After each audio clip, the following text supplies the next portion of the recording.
សូមថ្វាយបង្គំ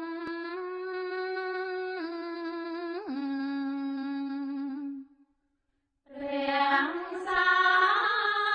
បុណ្យប្រសើរបំផុតក្នុងលោកកាជាព្រោះនៃមនុស្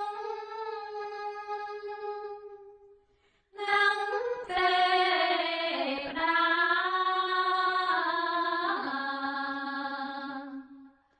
ទ្រង់ត្រាំងទេសនា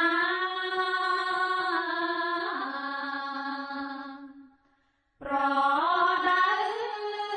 សន្នចង់អើឲ្យដា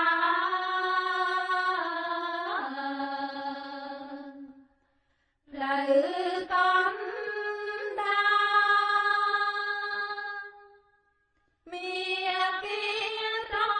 កាអាចកំចាត់ទុំភ័យចង់រៃឲ្យចាយបាត់អានកាន់សង្សា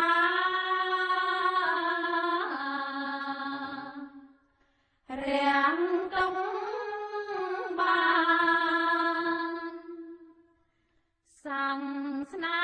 ព្រះអង្គនៅសំថ្ងៃ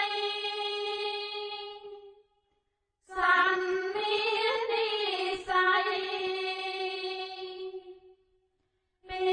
បុរាណរំរៀនប្រឹងស្ដាប់ចាចាំបានកាន់តាមលំអានបានក្ដីសុខ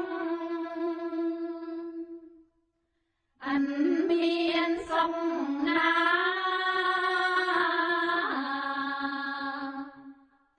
ស្មើក្ដី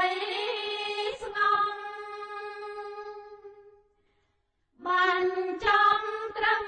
សុខឃ្លាតការទុក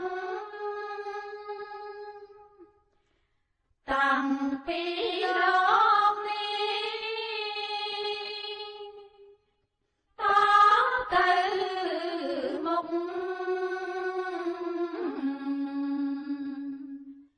ក្ដីសុខនឹងមានព្រោះធម៌ស្ងប់ខ្ញុំសូមបង្គំ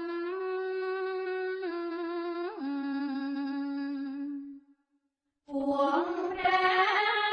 ធម៌ព្រះសង្ឃវរទាំងក្រុមសំ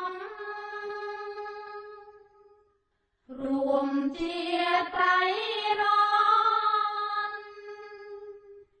គួរគោរពជាម្លំត្រជាំងនៃ